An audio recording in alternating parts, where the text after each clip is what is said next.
Student, आज हम लोगों ने ऑनलाइन क्लासेस में प्रिपरेशन ऑफ इंट्रावेनस फ्लूइड पढ़ा है। तो इसका मैं वीडियो लेक्चर ही बना के आप लोग को प्रोवाइड कर दे रही हूँ। देखिए, इंट्रावेनस फ्लूइड क्या होता है। ये एक टाइप का सोल्यूशन होता है जो कि एडमिनिस्ट्रेशन होता है इंट्रावेनस रूट के, जिसे कॉमनली कॉल्ड इंट्रावेनस फ्लूइड। ठीक है, एक टाइप का सोल्यूशन होता है जिसको हम इंट्रावेनस रूट के थ्रू लेते हैं। ठीक है, ये एडमिनिस्ट्रेशन होता है डायरेक्ट ब्लड में, यानी कि डायरेक्ट ब्लड में ये जाता है, जिसमें फ्लूइड, इलेक्ट्रोलाइट्स और प्रोवाइड न्यूट्रिशन टू बॉडी, यानी कि बॉडी को फ्लूइड्स जो प्रोवाइड करवाए जाते हैं वो इलेक्ट्रोलाइट्स होते हैं, न्यूट्रिशन होते हैं और एक्स्ट्रा होते हैं जो कि बॉडी को प्रोवाइड कराए जाते हैं। ये बेसिकली अवेलेबल होते हैं 100 ml और 1000 ml में। ठीक है, ये फ्लूइड जनरली कंटेन होते हैं स्टेरलाइज सोल्यूशन के, क्योंकि because is free from micro particles and micro organism. ठीक है, क्योंकि ये ब्लड में जाते हैं। ओके, और it is made by sugar and chemical amino acids and electrolytes. ठीक है, इन सब सोल्यूशन से मिलके इसको बनाया जाता है। देखिए जो इसमें देखिए स्लाइन के लिए बेसिकली इसमें जो जो बॉटल यूज़ होती हैं वो अधिकतर, पहली बात तो है एक फ्यूज़न, मतलब जो भी प्लास्टिक की बॉटल यूज़ होती हैं, प्लास्टिक कंटेनर यूज़ होता है और बेटल यूज़ होता है और ग्लास के भी कंटेनर इसमें यूज़ होते हैं। तो जिस टाइप का ड्रग होता है उनकी अलग अलग टाइप की कंटेनर्स होते हैं। ठीक है, जैसे रिंगर, डेक्सट्रोज हो गया, तो ये सब प्लास्टिक कंटेनर में यूज़ होते हैं, जिसमें रबर की होल्डिंग होती है और प्लस में एक फिल्टर एयर भी लगा रहता है ताकि एयर क्रॉस हो सके, आगे पीछे हो सके। ठीक है, और क्या कहते हैं कि और जो सोडियम सलाइन वगैरह के सोल्यूशन होते हैं उनको अधिकतर ग्लास के बॉटल्स में भी रखते हैं, और भी मैनिटॉल सोडियम हो गए, इन सबको भी, यानी जिस टाइप के सोल्यूशन होंगे उस टाइप की उनकी बॉटल्स होती हैं। बेसिकली इसमें प्लास्टिक की बॉटल्स यूज होती हैं, स्टेराइल जो कि रहती हैं, और ग्लास की भी बॉटल्स रहती हैं जो कि स्टेराइल रहती हैं। जितनी भी होती हैं वो सारी स्टेराइल होती हैं, और प्लस प्लास्टिक की बॉटल्स में और इन सब में एक एयर लॉक लगा रहता है, यानी कि एयर फिल्टर एयर ऊपर से लगा रहता है। आप लोग पढ़िएगा, पता चलेगा। ठीक है, तो जो फिल्टर एयर को फिल्टर कभी करता है आगे जिसे पास हो सके। ठीक है, उसमें एयर वगैरह के। तो सम कॉमन आईवी फ्लूइड होते हैं, जो कि पहला तो है डेक्सट्रोज इंजेक्शन, जिसकी availability 5, 10, 20, 50 weight by volume solution होता है। ये न्यूट्रिशन रिप्लेसमेंट के लिए, यानी कि बॉडी में अगर कोई न्यूट्रिशन मतलब कमजोरी आ जाती है, जैसे वॉमिटिंग की वजह से और माइन्यूट डायरिया की वजह से भी, जैसे वीकनेस जब बॉडी में प्रोवाइड होती है, आ जाती है, तो उसके लिए हम लोग डेक्सट्रोज का यानी ग्लूकोज का इंजेक्शन प्रोवाइड कराते हैं। सोडियम क्लोराइड यानी NaCl और डेक्सट्रोज का इन दोनों कॉम्बिनेशन तब होता है कि जब बॉडी में हमारी NaCl की मात्रा कम हो जाती है। ठीक है, तो और NaCl की मात्रा कम होने के साथ साथ न्यूट्रिशन भी कम हो जाता है, इससे वीकनेस आ जाती है। तो उसके लिए हम इन दोनों के बैलेंस को मेंटेन करने के लिए ये दोनों इंजेक्शन को लगाते हैं, जिसमें उसका NaCl की 0.11 होता है, 2.9% होता है, और डेक्सट्रोज का 2.5 to 25% होता है। ठीक है, थर्ड है आपका सोडियम क्लोराइड इंजेक्शन IP। देखिए कंटेन इसको कितनी अवेलेबिलिटी से मिलता है सोडियम क्लोराइड इंजेक्शन, मतलब जैसे डायरिया के केस में हो गया, यानी कि जिस किसी भी केस में, यानी कि बॉडी से अगर सोडियम लॉस हो रहा है तो उसकी जो उसकी लेवल है उसको मेंटेन करने के लिए ही हम सोडियम क्लोराइड या सोडियम क्लोराइड डेक्सट्रोज इंजेक्शन ये सब प्रोवाइड कराते हैं। ठीक है, चाहे वो किसी के थ्रू भी उसका बॉडी से रिड्यूस हो रहा है, पर रिड्यूस हो रहा है तो उसकी मात्रा बॉडी में फिर से वैसी ही बनी रहे, तो हम लोग ये सब इंजेक्शन प्रोवाइड कराते हैं। ठीक है, सोडियम क्लोराइड हो गया, also known as normal saline solution भी होता है। ये कि आइसोटोनिक व्हीकल होता है। आइसोटोनिक का मतलब मैंने आप लोगों को बताया था कि जितना बॉडी में सोडियम की मात्रा होगी उतनी ही मात्रा सोल्यूशन में हो, ताकि उन दोनों में कंपैटिबिलिटी बनी रहे, तभी वो अच्छा एक्शन देगा, अदरवाइज वो अच्छा एक्शन नहीं देगा। तो इलेक्ट्रोलाइट्स के रिप्लेसमेंट्स के लिए भी इसको यूज करते हैं। NaCl and lactate injection IP, इसमें इसकी पॉइंट कितने 1.15 to 1.95% weight by volume sodium lactate होता है, यूज होता है।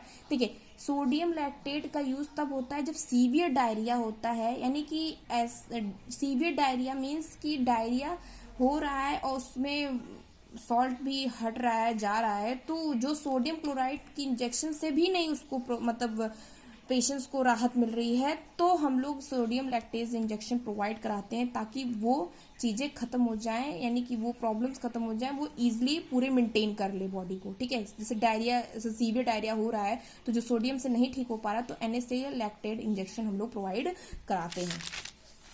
ठीक है, नेक्स्ट है mannitol and sodium chloride. Mannitol injection मैंने आपको बताया डायरेटिक होता है, यानी कि किसी पेशेंट्स को अगर पॉइजन वगैरह हो गया है, पॉइजन उसने खा लिया है, या किसी ड्रग यानी किसी भी टाइप से पॉइजन अगर उसकी बॉडी में है, तो उसको यूरिन के थ्रू बाहर निकालना, ठीक है, वो भी रैपिडली, तो उसका अमाउंट भी ज़्यादा होगा। ठीक है, और यानी कि हम लोग जैसे यूरिन के थ्रू पॉइजन को निकालना, तो हम लोग मैनिटॉल और सोडियम क्लोराइड इंजेक्शन देते हैं। ठीक है, फिर मैनिटॉल इंजेक्शन हो गया। मैनिटॉल इंजेक्शन मेनली यूज होता है, देखिए इसमें इसकी मात्रा 5, 10 एंड 15-20% मैनिटॉल इंजेक्शन होता है। ये डायग्नोस्टिक पर्पस के लिए यूज होता है, यानी renal function determination and diabetics, यानी कि यूरिन का फंक्शन क्या हो रहा है, रीनल का फंक्शन क्या है, तो बेसिकली डायग्नोस्टिक पर्पस के लिए मैनिटॉल का इंजेक्शन हम लोग लगाते हैं। रिंगल इंजेक्शन IP हो गया।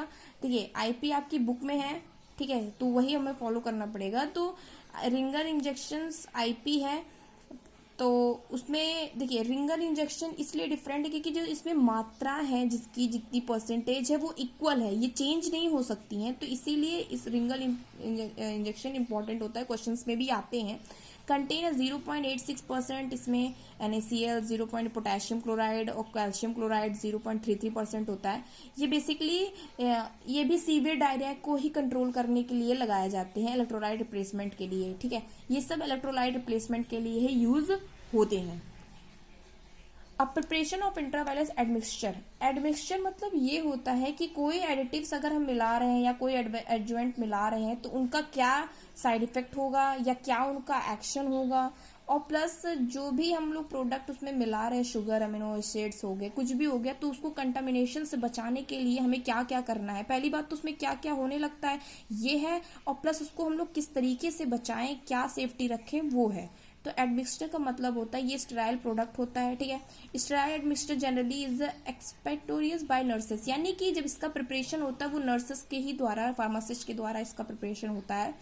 The drug is incorporate in the bottle large volume, यानी कि ड्रग को बनाने के बाद इसको लार्ज वॉल्यूम में बॉटल में शिफ्ट किया जाता है, इंजेक्शन, और इसको जो इसकी क्लोजर होती है वो रबर की होती है। ठीक है, रबर की होती है और उसके ऊपर एक फिल्टर लगा रहता है जो कि एयर फिल्टर होता है, बेसिकली ये लगाए रहते हैं क्योंकि इंपॉर्टेंट होता है शायद। This practice is very dangerous and it's may be lead, यानी कि इतना करने के लिए ये चीजें हो सकती हैं उनसे होने बचने के लिए, जैसे माइक्रोबियल कंटामिनेशन हो गया, यानी कि sugar, amino acids because reaches source, यानी कि ये बहुत ज्यादा सोर्स हो जाते हैं कि मल्टीप्लिकेशन ऑफ बैक्टीरिया, यानी कि शुगर और अमीनो एसिड ऐसे केमिकल है, ऐसे सोर्स है जिसमें बैक्टीरिया की ग्रोथ बहुत जल्दी होने लगती है, तो उसको रोकने के लिए हम लोग जब भी शुगर, अमीनो एसिड या ये सब चीजें मिक्स करते हैं, तो वो एसेप्टिक कंडीशन में ही प्रिपरेशन हो इंट्रावेनस फ्लूइड्स के, जितने भी प्रिपरेशन हो। इनकम्पैटिबिलिटी मतलब होता है कि यानी कि अगर कोई एडिटिव्स, देखिए इनकम्पैटिबिलिटी मतलब होता है interaction between additives and intravenous fluid, यानी इंट्रावेनस फ्लूइड में जो मिक्सचर मिल रहा है उसमें एडिटिव्स का क्या रिएक्शन हो सकता है, उस रिएक्शन से बचने के लिए हमें क्या करना पड़ता है। ठीक है, एडिटिव्स के रिएक्शन की वजह से। फिजिकल इनकम्पैटिबिलिटी क्या शो होती है, कलर चेंज होता है, क्रिस्टल प्रेसिपिटेट फॉर्मेशन होने लगती है। एडिटिव्स और जो हम लोग मिला रहे हैं उसमें हमें एडिटिव्स को क्यों चेक करना पड़ता है इंट्रावेनस फ्लूइड के लिए, कि उसमें क्या चीजें हो जाती हैं, तो यही चीजें होती हैं, तभी हम लोग को उसको और अच्छे से प्रिपेयर करना पड़ता है। फिजिकल इनकम्पैटिबिलिटी क्या होती है, चेंज कलर हो जाता है, क्रिस्टल और प्रेसिपिटेट फॉर्मेशन हो जाता है। केमिकल इनकम्पैटिबिलिटी क्या होती है, result from hydrolysis and oxidation होता है, रिडक्शन कॉम्प्लेक्सेशन हो जाता है, यानी कि खराब होने लगता है वो, और रिडक्शन होने लगता है कि उसमें जो अमाउंट है ड्रग का, यानी उसका खराब होना, वाटर को उसमें हाइड्रोलिसिस प्रोसेस हो जाता है। ठीक है, तो detect only with a suitable analytic method, इसीलिए मैंने यही बताया है कि अगर हम ये सब चीजें मिला रहे हैं, एडिटिव्स वगैरह मिला रहे हैं, तो उसमें हम लोग analytic suitable analytic method use करते हैं, ताकि जब हम उसको इंट्रावेनस फ्लूइड में मिलाएं तो वो खराब ना हो, सही रहे। थेरापेटिक इनकम्पैटिबिलिटी क्या होती है कि इनडिजायरेबल हो जाता है, एंटागोनिस्ट रिजल्ट आ जाता है, यानी कोई भी ऐसा फार्मोलॉजिकल एक्शन हो जाता है बॉडी में जो कि सही नहीं होता है, ठीक है, या तो एक्शन नहीं करेगा या तो रिएक्शन कर देगा, तो ये कंपैटिबिलिटी उसमें होती है। तो इन सब चीज़ों से बचने के लिए हमें क्या क्या करना पड़ता है? Method of for safe effective use of intravenous mixture, तो प्रॉपर ट्रेन नर्सेस होनी चाहिए, फार्मासिस्ट होने चाहिए। Nurses should be interact with the should, मतलब जो वो बना रही हैं उसमें वो लेबल लिख दें, वेरिएंट डेट लिख दें, एडिशन ऑफ ड्रग लिख दें, टाइमिंग लिख दें उस बॉटल में, क्वांटिटी कितनी क्वांटिटी का वो ड्रग है उसको उस लेबल में लगा दें। हॉस्पिटल्स वगैरह को, जो हॉस्पिटल है शुड बी प्रोवाइडेड, यानी कि उनको लेटेस्ट इंफॉर्मेशन हमेशा दे देनी चाहिए ड्रग की स्टेबिलिटी की और कंपैटिबिलिटी की पैरामेडिकल स्टाफ को।